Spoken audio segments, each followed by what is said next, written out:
এইগুলা হচ্ছে Guatemala, American Guatemala 5G ঘাস যেগুলোকে বলে। তো এইগুলোও আমার লাগানো আছে।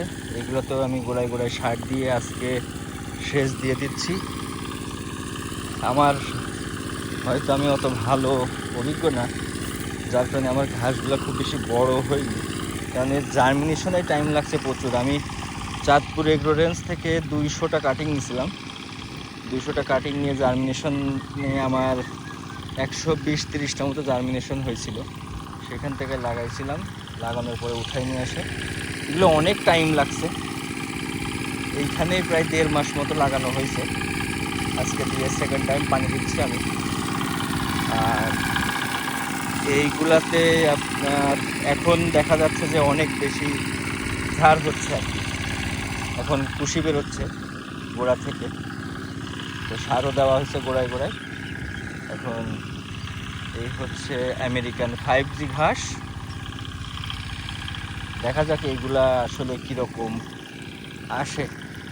তো আসলে খামার করার জন্য ঘাসের বিকল্প নাই, এবং ঘাস যখন চাষ করতে যাবেন আপনার অবশ্যই নিজস্ব পানি সেচের ব্যবস্থা থাকা লাগবে। নিজস্ব পানি সেচের ব্যবস্থা না থাকলে আপনার ঘাস হবে না। এই জন্য আমার এখানে পানি সেচের ব্যবস্থাও করে দিচ্ছি। আর গরু মোটা তাজা করানোর জন্য যদি আপনার ফ্যাটেনিং হয়, তাহলে আমার এক্সপেরিয়েন্স থেকে খেসারির বিকল্প নাই। খেসারি বা কলই বলে অনেকে।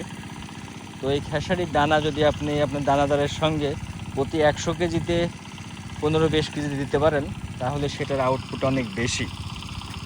তো এই জন্য আমি প্রায় 1.5 বিঘা মতো খেসারি এইখানে বপন করছিলাম।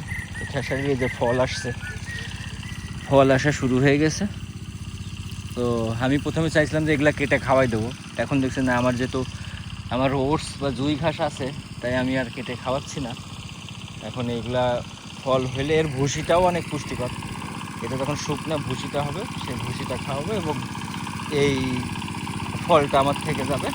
ডাল যেটা, সেটা আমি পরবর্তীতে গরুকে ভাঙায়ে গমের ভুসির সঙ্গে মিলাই ভুসি করে খাওয়াবো।